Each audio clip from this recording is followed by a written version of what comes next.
Good morning everybody. My name is Akash Kumar Gupta. और जैसा कि हम लोग अभी तक पढ़ चुके थे drug store and business management में about the errors and their rectification, ठीक है, इन द ट्रायल बैलेंस, कैसे हम एरर्स को डिटेक्ट करते हैं और उसको कैसे ठीक करते हैं।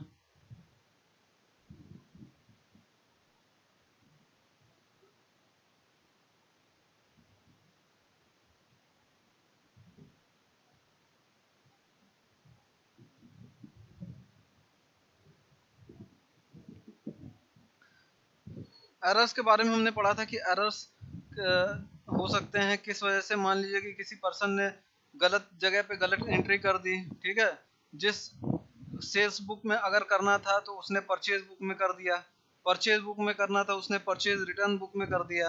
तो इस तरह की गलतियां हो जाती हैं जिसके वजह से एरर्स तो पता नहीं चलते हैं। जैसे कि ट्रायल बैलेंस को जब हम बैलेंस करेंगे तो उस कंडीशन में बैलेंस तो हो जाएगा, लेकिन क्या हो गया, हमने गलत जगह की एंट्री गलत जगह पर दिखा दी, ठीक है।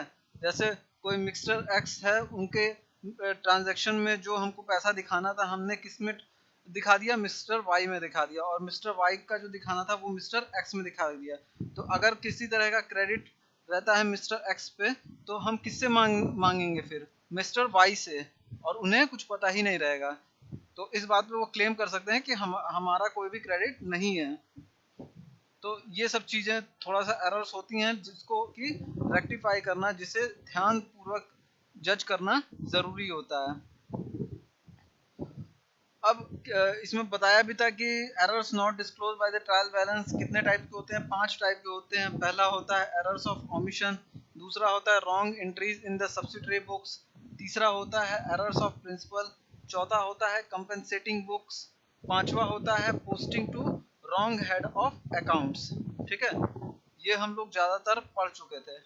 अब हम नेक्स्ट आते हैं errors disclosed by the trial balance. There are a number of errors which is committed with will lead to disagreement of the trial balance. These errors are described below. Wrong totaling or casting of the subsidiary books,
ठीक है, क्या क्या दिक्कतें आ सकती हैं trial balance के द्वारा, हम क्या क्या दिक्कतों का पता कर सकते हैं। पहला तो errors disclose by the sorry wrong entries of the subsidiary books. अगर किसी भी तरह की रॉन्ग एंट्रीज हुई है सब्सिडरी बुक में, वो पता कर सकते हैं। Posting a wrong amount to a ledger account, अगर हमने सब्सिडरी बुक में कोई अमाउंट जो नोट किया है और उसको लेजर में उतार रहे हैं तो वहां गलती हो सकती है। Posting an amount on the wrong side of an ledger account, ठीक है, अगर हम कोई अमाउंट डाल रहे हैं, पोस्ट कर रहे हैं लेजर में, तो गलत साइड में डाल दिया, जैसे डेबिट में करना था क्रेडिट में कर दिया, उस कंडीशन में भी दिक्कतें आएंगी बैलेंस करने में। Omission of an account from laser account, ठीक है, ओमिशन मतलब क्या होता है, छोड़ देना। कोई अमाउंट था, हमने उसको लेजर में नोट करना छोड़ दिया, उस कंडीशन में भी दिक्कतें आएंगी। Errors in balancing any ledger around account, जोड़ने घटाने में भी दिक्कत हो सकती है। An item in the subsidiary book posted double in the ledger account, ठीक है, किसी आइटम को हमको पोस्ट करना है, मतलब कि कोई ट्रांजैक्शन हमें नोट करना और हमने क्या किया, गलती से उसे 2 बार नोट कर दिया, इस कंडीशन में भी एरर्स जस्टिफाई किए जा सकते हैं ट्रायल बैलेंस के द्वारा।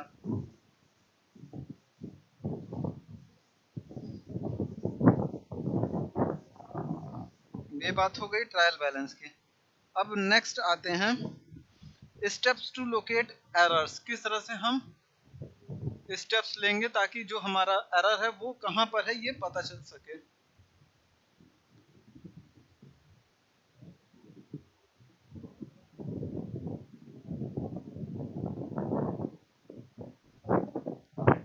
When the trial balance does not agree from the following steps should be taken to locate the errors, किस कंडीशन में, जब trial balance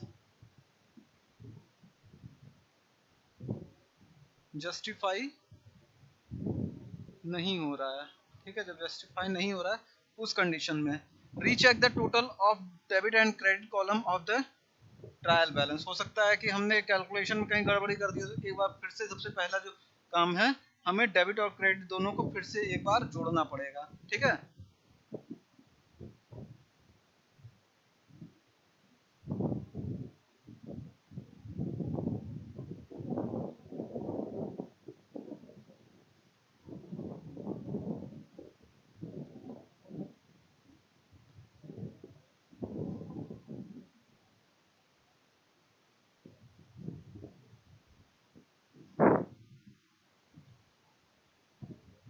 Check the balances of all accounts including the cash and bank balance have been included in the balance.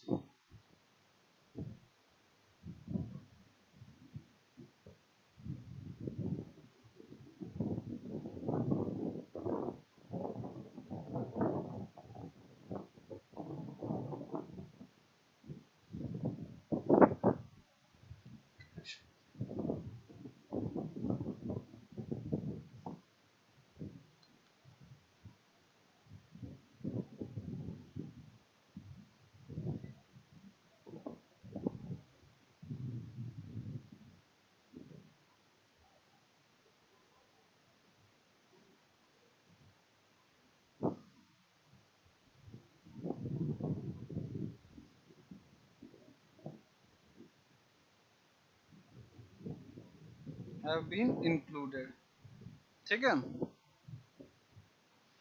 मतलब कि कहने का मतलब है, सबसे पहले तो रीचेक करिए टोटल को।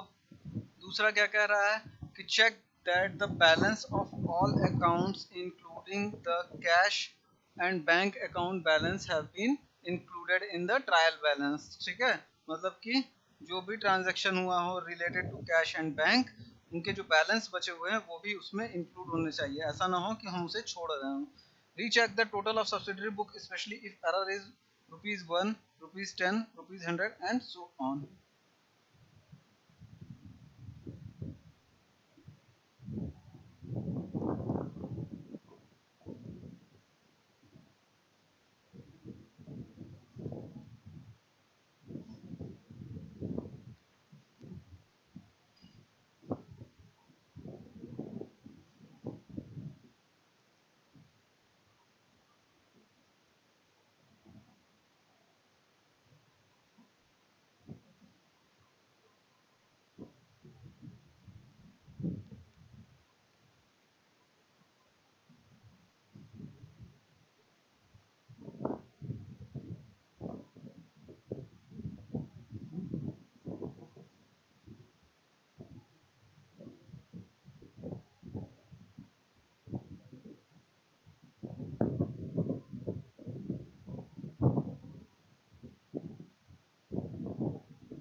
Check that the opening balance have been correctly brought forward in the current year's book. ठीक है, जो ओपनिंग बैलेंस था हमारा वो हमने करंट ईयर में उसको कैरी मतलब कि बॉट फॉरवर्ड, ठीक है, हमने उसको बॉट फॉरवर्ड आगे किया हुआ है करंट ईयर में। ऐसा ना हो कि जो ओपनिंग बैलेंस है हमारा जो हमने स्टार्ट किया था वो हम कहीं पे पिछले साल की वजह से उसको करंट ईयर बुक में इंक्लूड ही ना कर रहे हो। ठीक है, तो ये बात हमें ध्यान देना है कि जो भी ओपनिंग बैलेंस है उसे बॉट फॉरवर्ड आगे की तरफ ले आना है करंट ईयर बुक में, जो करंट ईयर का बुक है उसमें। ठीक है, तीसरा है recheck the total of subsidiary book specially if error of ₹110 and so on is there. ठीक है, जो भी सब्सिडरी बुक्स में टोटल बैलेंस हुआ है, टोटल हुआ है, उसको एक बार फिर से चेक कर लीजिए कि कहीं उसमें तो गलती नहीं आ रहा है। अगर खास कर जब कि एरर जो है ₹1, ₹10, ₹100 का हो तब, ठीक है, ₹1000 का हो तब, मतलब कि जीरो में जिसकी आ रही हो। ठीक है, क्योंकि अगर जीरो में वो रहेगा तो पता करना भी आसान रहेगा। हो सकता है कभी कभार हमें एंट्री करनी हो ₹100 की और हमने कर दी एंट्री ₹10,000 की, या ₹10,000 की एंट्री करनी हो हमने कर दी एंट्री ₹1,000 की। ऐसा हो जाता है जीरो के केसेस में। भाई डिजिट्स ही हैं, आप एंटर कर रहे हो कंप्यूटर में, 000 3 बार दब गया, 2 बार दबने की बजाय, तो ऐसे कंडीशंस हो जाते हैं। Divide the difference of the trial balance by 2 and find out if any balance of same amount is entered in the trial balance.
That such a balance might have been.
ठीक है, divide the difference of the trial balance bye 2। जो भी difference आ रहा है trial balance में उसको 2 से divide कर दीजिए। ठीक है, जो भी मान लीजिए कि डिफरेंस आ रहा है ट्रायल बैलेंस क्रेडिट और डेबिट साइड में, ठीक है, या डेबिट और क्रेडिट साइड में, उसको क्या करिए 2 से डिवाइड कर दीजिए। and find out if any balance of the same amount is entered in the trial balance. ठीक है, और साथ में क्या फाइंड आउट कीजिए कि कोई बैलेंस सेम अमाउंट का ट्रायल बैलेंस में एंट्री हुई है। It may have happened that such a balance might have been entered on the wrong side of the trial balance, thus causing the difference of double the amount।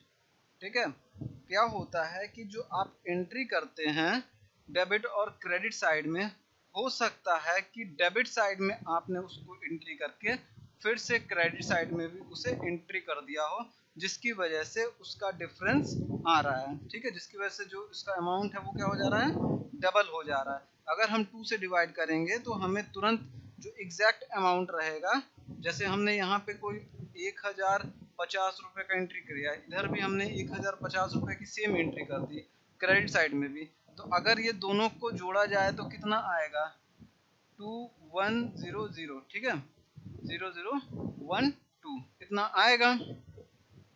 ठीक है, अब क्या हो गया, 2100 को जब हम 2 से डिवाइड करेंगे तो हमारा सेम अमाउंट क्या आ जाएगा, 1050।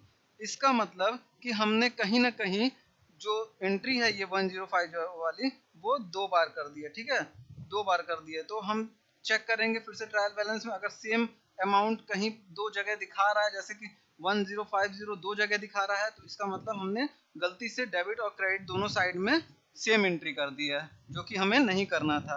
वहां पे हम करेक्शन कर सकते हैं।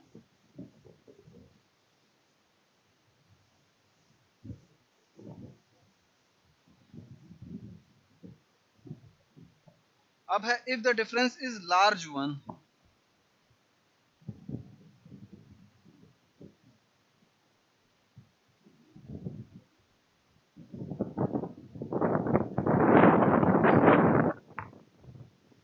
If the difference is large one, compare the figures of the trial balance।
ठीक है, अगर डिफरेंस लार्ज आ रहा है, ज्यादा आ रहा है, ठीक है, करंट ईयर में, अगर हम जो डिफरेंस है इस साल का, ठीक है,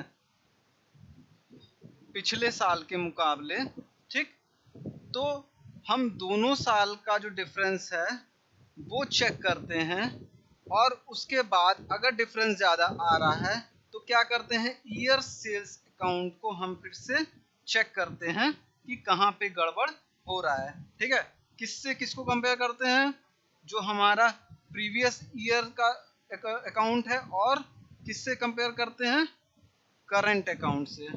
ठीक है, किससे कंपेयर करते हैं, करंट ईयर के अकाउंट से। प्रीवियस ईयर और करंट ईयर के अकाउंट को, ठीक है, बात समझिएगा, करंट ईयर और जो हमारा प्रीवियस ईयर है, ठीक है, उसके बीच में हम कंपैरिजन करते हैं। और कंपैरिजन करने के बाद क्या करते हैं, अगर डिफरेंस जो है इसके बाद अगर डिफरेंस जो है ये बहुत ज्यादा आ रहा है, बहुत ज्यादा आ रहा है, इंक्रीज का साइन दिखा रहे हैं, तो हम क्या करते हैं, फिर तुरंत जो है किसको चेक करते हैं, ईयर सेल्स अकाउंट को हम चेक करते हैं फिर से एक बार।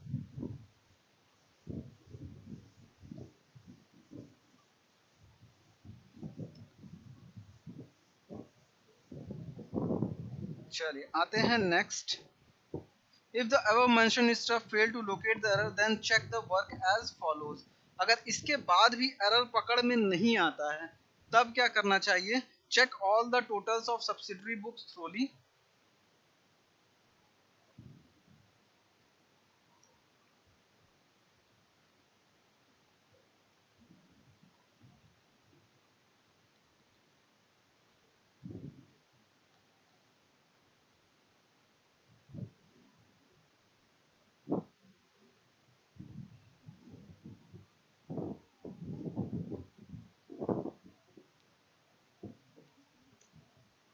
Check that the totals have been brought forward, ठीक है।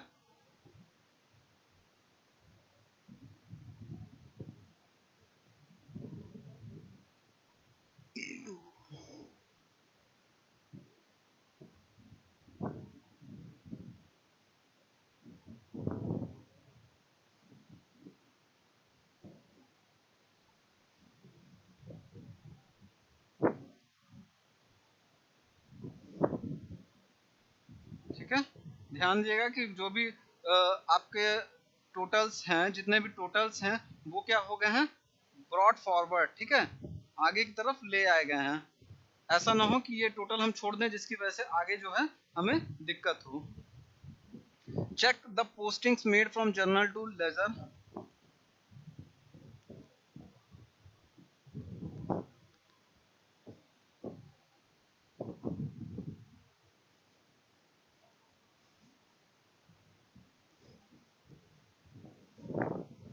ठीक है, जर्नल से लेजर में हमने जितनी भी पोस्टिंग की बताया था ना, इसको जर्नल से लेजर को नोट करने को क्या कहते हैं, पोस्टिंग कहते हैं। ठीक है, तो जर्नल से लेजर में जब भी हम पोस्टिंग करते हैं तो उसको ट्रांजैक्शन को हम सारे चेक कर लेंगे। Recheck the balance extracted from the laser.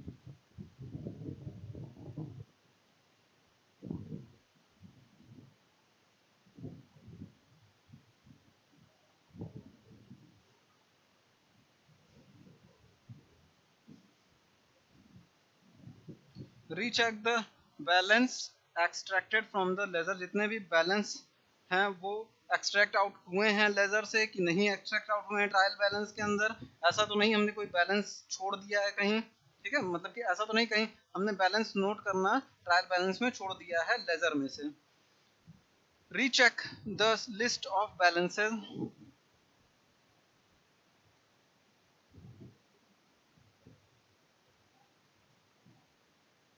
ठीक है, ये है हमारा last step. If the error still remain undetected then the all the subsidiary book must be cast and if the necessary posting of the ledger from subsidiary books should be rechecked. अगर तब भी नहीं होता है तो फिर से एक बार सब्सिडियरी बुक्स को खंगालना चाहिए कि कहाँ पे गलती हो रही है, और लेजर में जो पोस्टिंग हुई है सब्सिडियरी बुक्स में उसको एक बार फिर से पूरी तरह चेक करना चाहिए। ठीक है, ये हमारे स्टेप्स हो गए कि किस तरह से हम रीलोकेट कर सकते हैं एरर्स को, किस तरह से हम चेक कर सकते हैं कहाँ पे हमसे गलती हो सकती है while posting the transaction from the ledger to trial balance or from journal to ledger. Now अब हम क्या जानते हैं, अब हम क्या पढ़ने जा रहे हैं, अबाउट द फाइनेंशियल स्टेटमेंट्स। ठीक है, हमने बताया भी था आपको कि सबसे पहले जर्नल्स में हम चीज़ों को नोट करते हैं।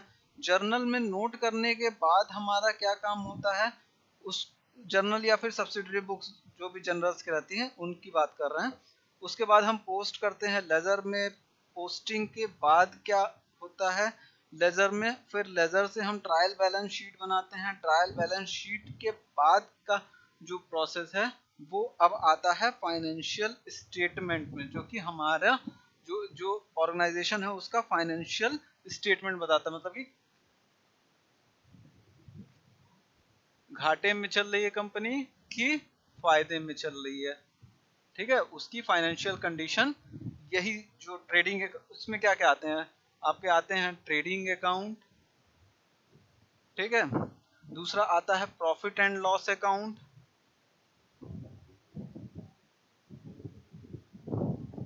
और तीसरा क्या आ जाता है, बैलेंस शीट, ठीक है, balance sheet.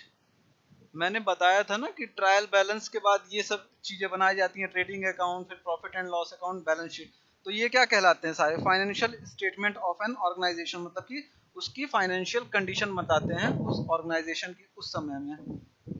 One of the main objects of the maintaining account is to find out the profit or loss made by the business at the popular of regular timings and ascertain the financial position of the business on a given date, ठीक है।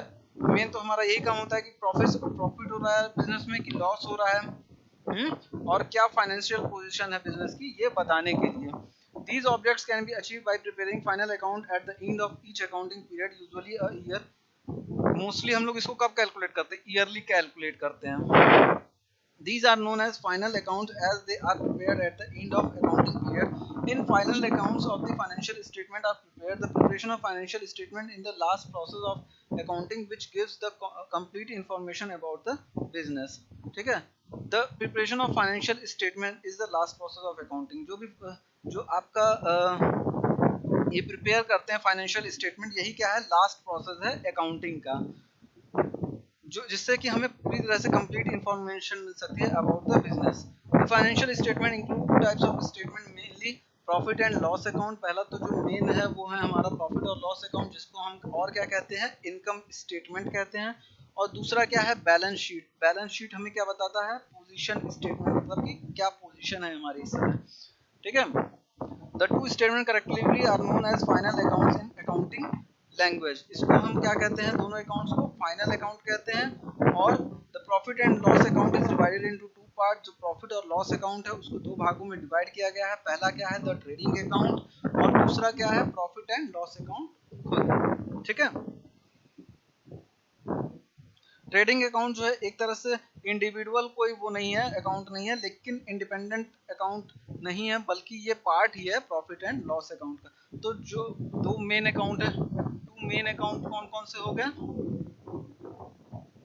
पहला है profit and loss account, ठीक है। दूसरा क्या है हमारा, बैलेंस बैलेंस शीट। दोनों को क्या कहते हैं, पहले को कहते हैं इनकम स्टेटमेंट,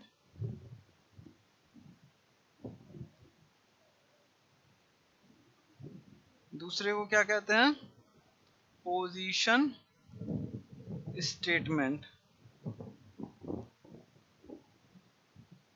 इसको फर्दर दो भागों में डिवाइड किया गया है। पहला क्या कहलाता है, ट्रेडिंग अकाउंट, दूसरा क्या कहता है, खुद प्रॉफिट एंड लॉस अकाउंट, ठीक है।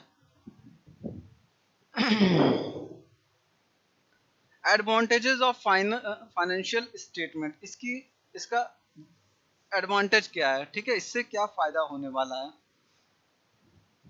The financial statement provide advantage to management, creditors, shareholders and employees, unions as described below। किस किस तरह से फायदा पहुंचता है, सबसे पहले बात करते हैं किस तरह से मैनेजमेंट को फायदा मिलता है इससे, ठीक है, किससे, फाइनेंशियल स्टेटमेंट से, ठीक है। एडवांटेजेस की बात कर रहे हैं। पहला तो होता है from the financial statement the management can review up to date progress made by the enterprise, ठीक है।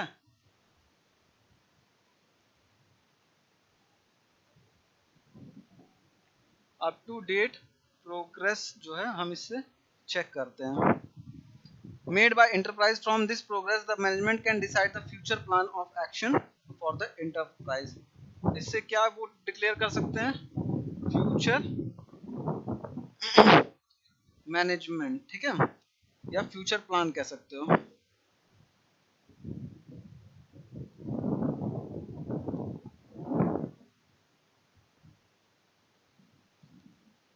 ठीक है, डिसीजंस लेने में आराम हो जाता है। जो फ्यूचर से रिलेटेड एक्शन है, फ्यूचर प्लानिंग है, उसमें डिसीजन लेने में आराम हो जाता है।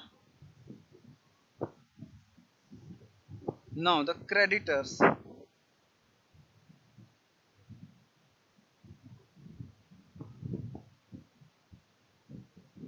ठीक है, creditors from the financial statement the creditors can decide whether to expand, maintain or restrict the credit facilities to the enterprise।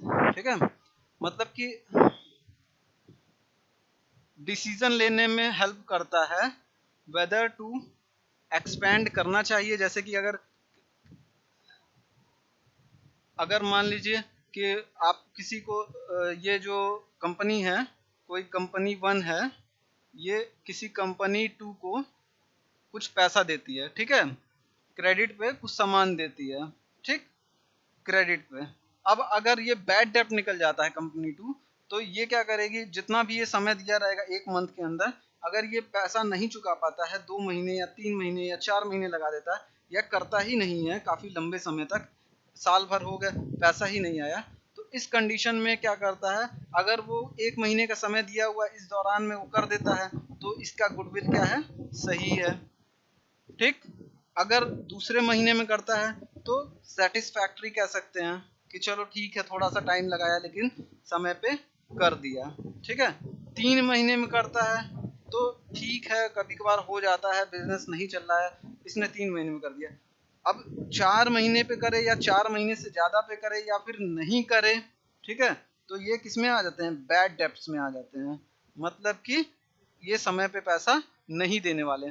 तो उस कंडीशन में वो क्या करेगा, एक्सपेंड नहीं करेगा उसको, मतलब कि आगे उसको पैसा नहीं देगा। और क्या क्या चीज, मेंटेन भी नहीं रखेगा उसके साथ किसी भी तरह का व्यवहार। ठीक है, क्यों, क्योंकि वो जो है पैसा नहीं दे रहा है। अगर दे रहा है, देखो बैड डेब्ट्स में, बैड डेब्ट्स की बात करें तो नहीं करेगा, अगर गुड है, गुड तो करेगा। ठीक है, नेक्स्ट क्या है, credit facilities restrict the credit facilities. ठीक है, रेस्ट्रिक्ट द क्रेडिट फैसिलिटीज, तो इसको क्या करेगा, बैड डेब्ट्स को रेस्ट्रिक्ट नहीं करेगा। ठीक है, अब यहाँ समझिएगा, मतलब कि रेस्ट्रिक्ट द कह रहा ना, तो यहाँ पे इसको रेस्ट्रिक्ट नहीं करेगा, यहाँ पे रोकेगा, यहाँ पे क्या करेगा, उसको अब माल बिल्कुल नहीं देगा। ठीक है, तो रेस्ट्रिक्ट करना इसका यहाँ पे सही हो रहा है। रेस्ट्रिक्ट मतलब क्या होता है, रोक देना, वहीं पर रोक देना। अब उसको कोई भी सामान, अब उसको कोई भी सामान क्रेडिट पे नहीं दिया जाएगा। और अगर गुड डेब्ट्स है तो उसको क्या किया जाएगा, दिया जाएगा, दिया जाएगा, लेकिन यहाँ पे वर्ड क्या यूज हो रहा है, रेस्ट्रिक्ट। ठीक है, या फिर अगर आप इस तरह से भी लिखना चाहते हैं, यहाँ पे कोई कंफ्यूजन हो रहा है, तो क्रेडिट फैसिलिटीज लिख लीजिए। ठीक है, क्रेडिट फैसिलिटीज, तो वो इसको नहीं देगा, बैड डेब्ट्स को अब फैसिलिटीज वो नहीं देगा, लेकिन गुड डेब्ट्स को क्या करेगा, वो फैसिलिटी देगा।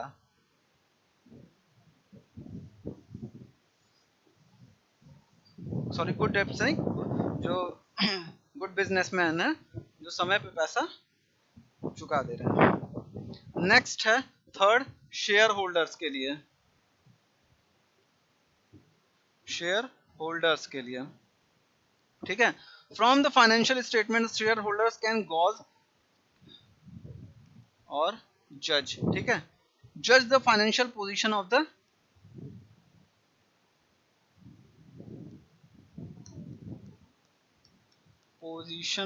The company.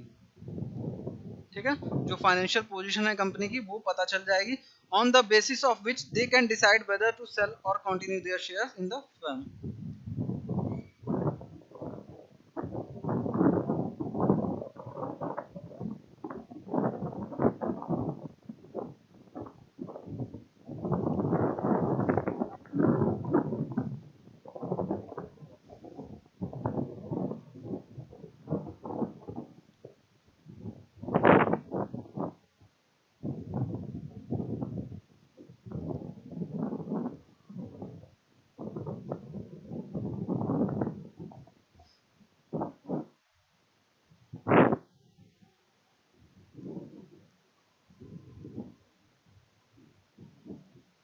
ठीक है।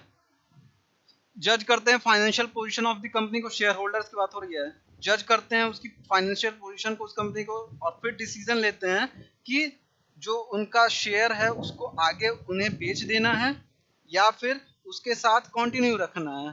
ठीक है, शेयर्स के साथ दो चीजें होंगी, या तो अगर वो फाइनेंशियल पोजीशन कंपनी की सही नहीं है तो वो उसका तुरंत बेच देगा उसके शेयर्स को, और अगर फाइनेंशियल पोजीशन जो है उस कंपनी की सही है तो उसके साथ क्या करेगा, कंटिन्यू करेगा। ठीक।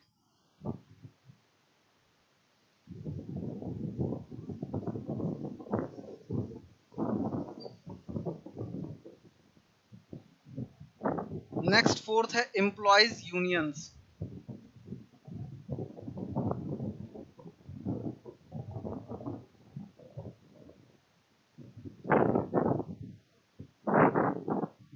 From the financial statement, the employees unions can find out whether the firm is in profit or loss, from where they can decide whether the firm will be in position to enhance their wages, bonus and other facilities or not।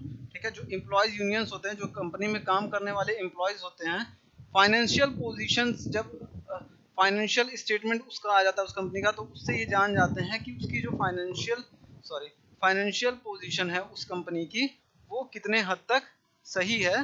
ठीक है, इसको check कर लेते हैं और उसके हिसाब से वो डिसाइड करते हैं कि अब उनके जो वेजेस हैं, मतलब कि पैसा जो है उनका, या फिर जो बोनस आने वाली है उनके लिए, या फिर अदर फैसिलिटीज जो उन्हें मिलती है वो मिलेगी कि नहीं मिलेगी।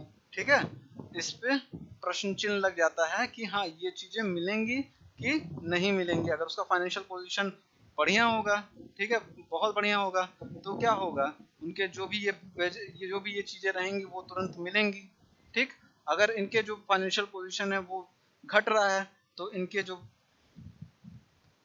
ठीक है, वेजेस बोनस है सब रह जाएगा, ख्वाब में ही रह जाएगा, नहीं मिल पाएगा। कंपनी के पास पैसा नहीं तो कहाँ से देगी आखिरकार।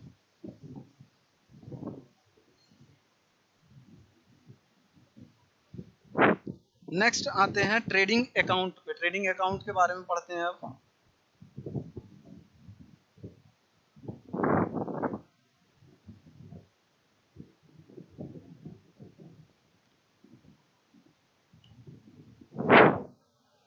It is a part of the final accounts of the business and is prepared at the end of the financial period to determine the gross profit or loss of the business। ठीक है, किस लिए क्या हम determine करते हैं, gross profit और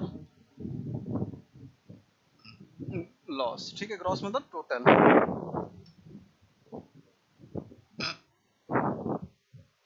it has two side, the debit side and the credit side. ठीक है, इसमें दो साइड्स कौन से हैं, डेबिट साइड और क्रेडिट साइड। ठीक है, दो साइड हैं, डेबिट साइड और credit side. On the debit side is posted the opening stock of the goods in hand, the net purchases made during the year, goods return by the customers and the entire direct expenses like carriage, code, wages, octroi duty. And on the credit side sorry, पहले debit side में देख लेते हैं क्या क्या चीजें रहती हैं। डेबिट साइड में क्या क्या चीजें हैं आखिरकार। सबसे पहले तो आ जाएगा आपका opening stock of goods in hand.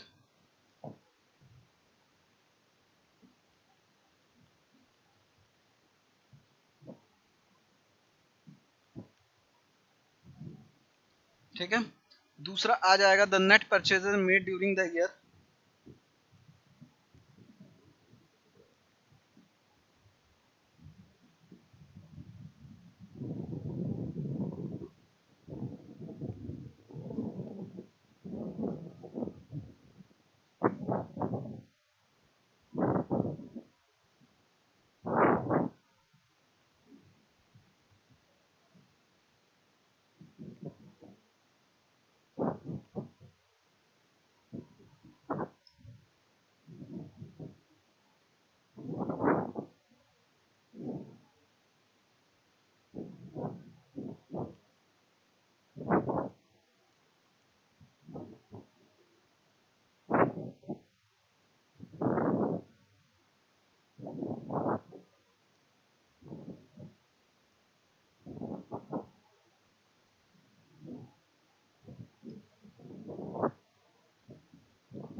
ठीक है, ये चीजें इसमें इंक्लूड रहती हैं। क्या क्या चीजें?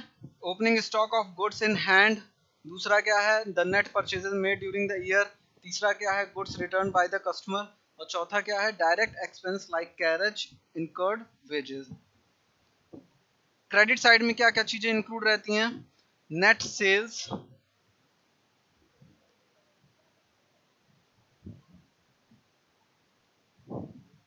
Goods returns to the supplier,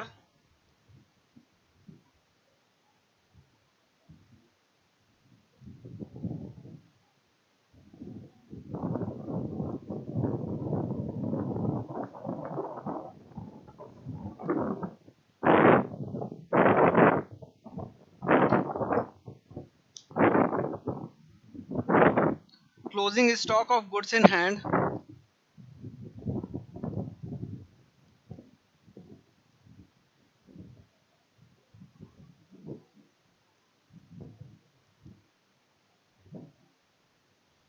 closing stocks of goods in hand,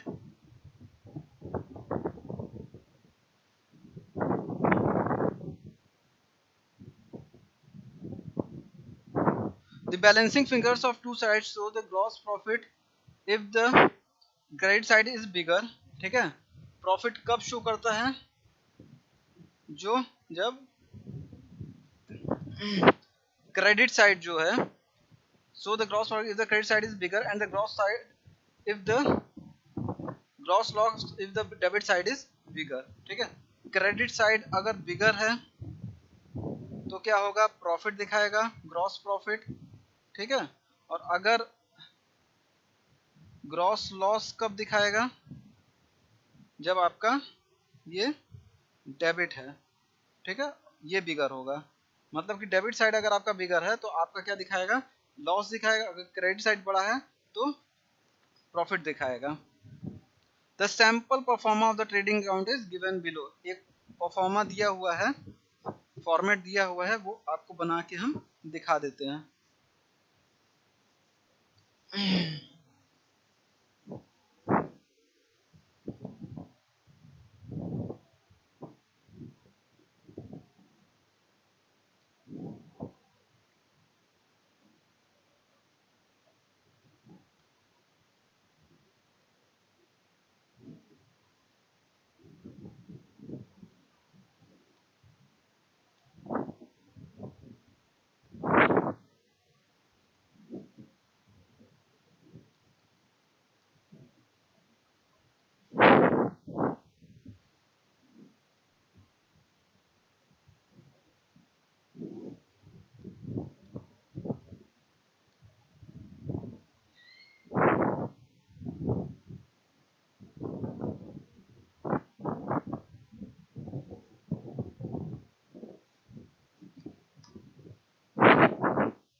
opening stock था 10,000 रुपए।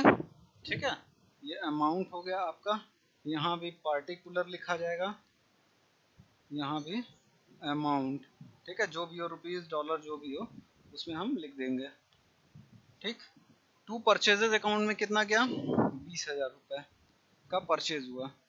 टू कैरेज में कितना गया? 300 रुपए। वेजेस कितना दिया हमने? 700 रुपए। टोटल कितना हुआ? 41,000 रुपए टोटल हो रहा है। ठीक, अब ग्रॉस प्रॉफिट कितना हो रहा है वो नीचे लिखेंगे।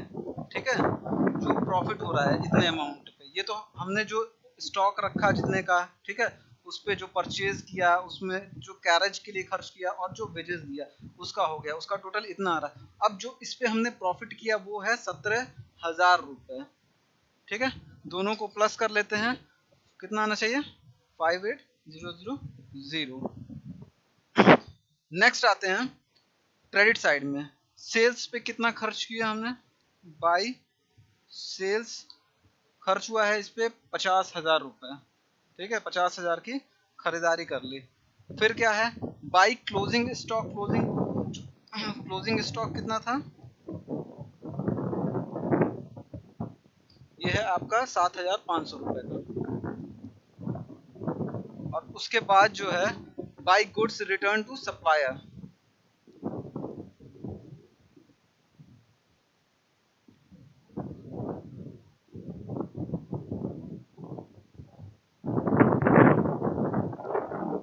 कितना है 500 रुपये,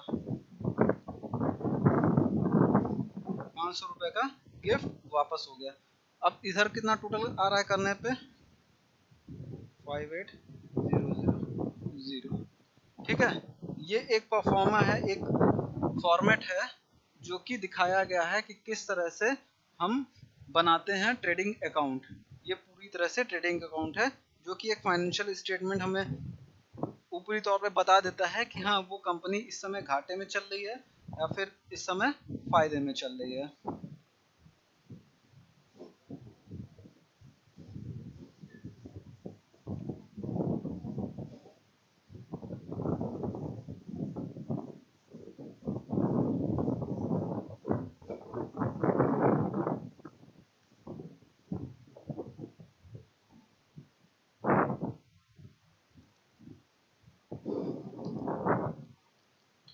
तो आज के लिए केवल इतना ही, यहीं पर समाप्त करते हैं। नेक्स्ट में हम पढ़ेंगे about the trading account objectives and after that we will discuss about the profit and loss account, ठीक है।